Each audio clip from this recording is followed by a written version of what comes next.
Hey everyone, so tonight I'm going to build Dormammu finally, and then do a review on them and compare them with the San Diego Comic-Con version. So let's go ahead and get to it. I'll go ahead and start building them. So usually I like to start out first with the legs. I, for some reason, always struggle with the legs. So just kind of rotate it, kind of wiggle it on it in there.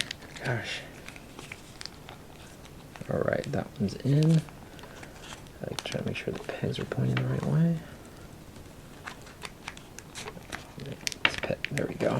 Okay, let's try again.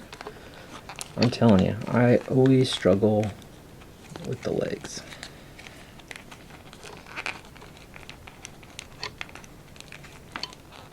Oh, man. Why is that getting like that? Alright, we're not going to do that. Let's get it back down. There we go. Alright, let's try this again.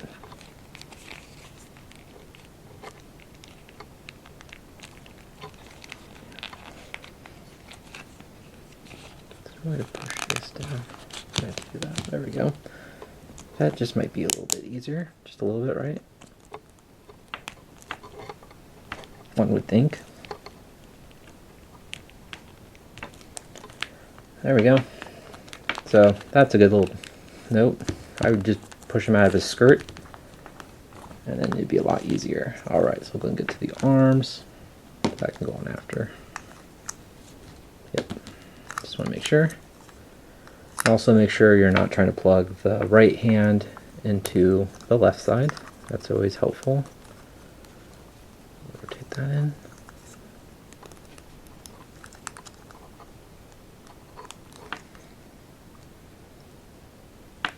Why is that being a pain? There we go. Where's the other arm? Jeez. There we go. There we go. Let's slide that on. And look at his head. Put on like so. There we go. Alright. Get me together. Ah. Alright. So here is Dormammu. He is built.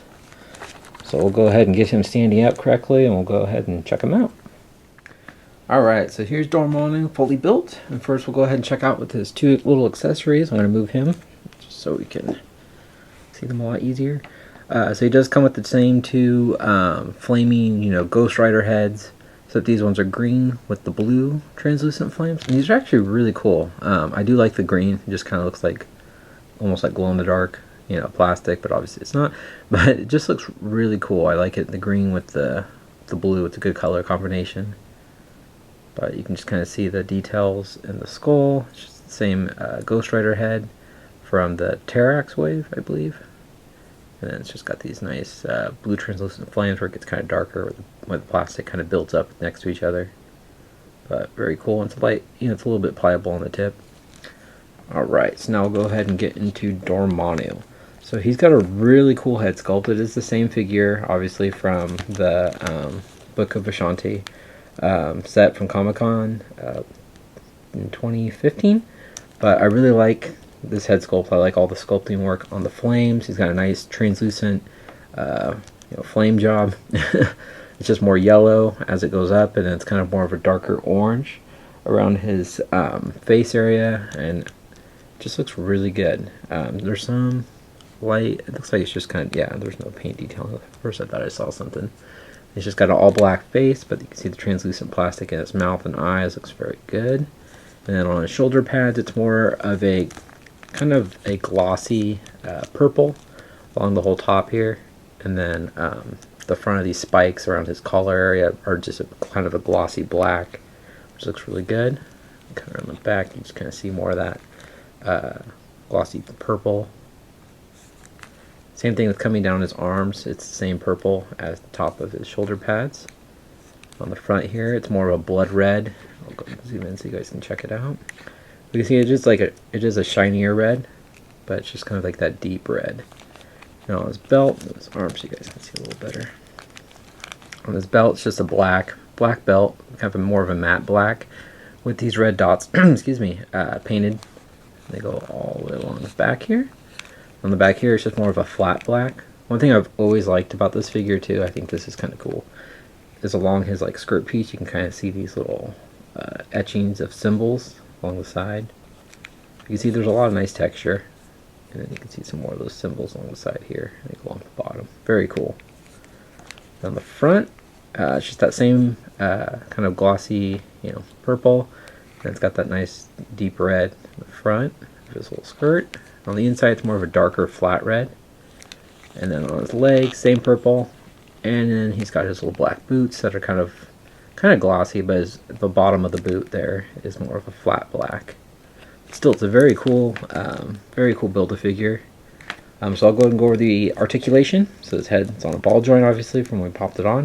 You can rotate side to side. I think it looks up, not at all. Looks down a little bit, but it's just kind of on that ball peg.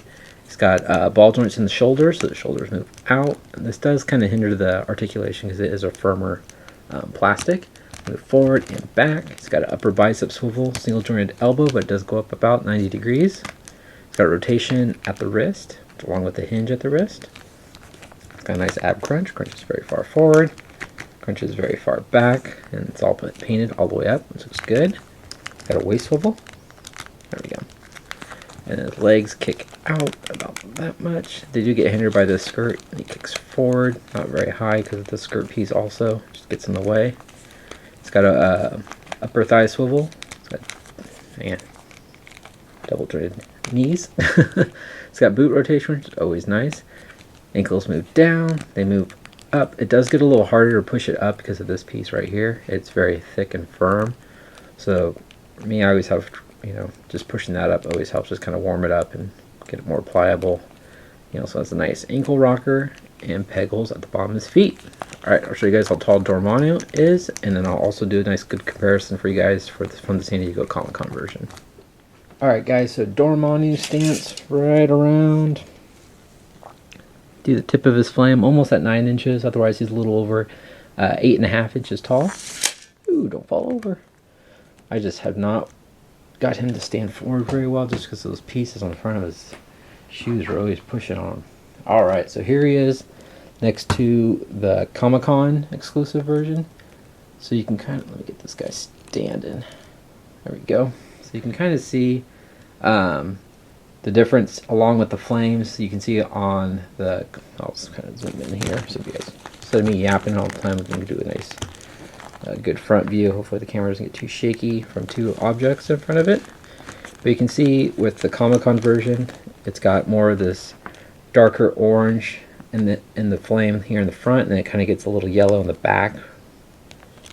And then this is more of a glossy black on the front of this spike, where this one's more of a flat black. This is kind of my main difference. You can see on the hands of the Comic-Con one, he is translucent purple. This one's just more of that gloss, like that shiny kind of gloss purple. And then also on the red here on the front, the Comic-Con one's got a nice kind of like black paint kind of splotched on there to give it some more detail, whereas this one's just more of a glossy red. And then on the boots too, there's a subtle difference. You can see this one's more of a black with some gloss. This one's just kind of more of a flat black. But overall, I mean, besides the arms being, sorry guys, it's hard holding them both at the same time. Besides the arms being both translucent on the Comic-Con one, there's not a crazy amount of detail, as you can see. This one's got like a little bit, the red dots here are more brighter red. But not, an insane amount of detail where you feel like, kind of the same as Enchantress, where you don't feel like by getting the current release, you don't feel like you have to still get the Comic-Con version, which is great too. Like I've said before, I'm all for releasing also exclusives, as long as there's still differences so you feel like you got an exclusive, but it just helps everyone else get the same figure to have in their collection without having to, pay an arm and a leg for them. But, I mean, like I said, I wouldn't, if I had this version and not the Comic-Con one, I wouldn't feel like I have to still get the Comic-Con one just because of the translucent hands. Even though it is cool, I'm not going to lie, I do like that. But I don't feel like, if you're just getting them for your collection, you're not missing out on anything.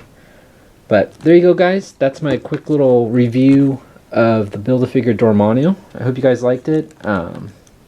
Please leave a comment, hit the like button, and subscribe if you haven't. And just before I sign off, here are the differences on the skulls, as I almost forgot. As I flip them around slowly, you can see here, Comic-Con one's purple, dark purple on the skull, then it goes pink and purple on the flames, just so you can see those differences. But there you go. So there you go, guys. That's my review of Dormammu. Hope you guys liked it. Please leave a comment, hit the like button, and subscribe if you haven't. Alright, thanks guys. Have a great night. Take care.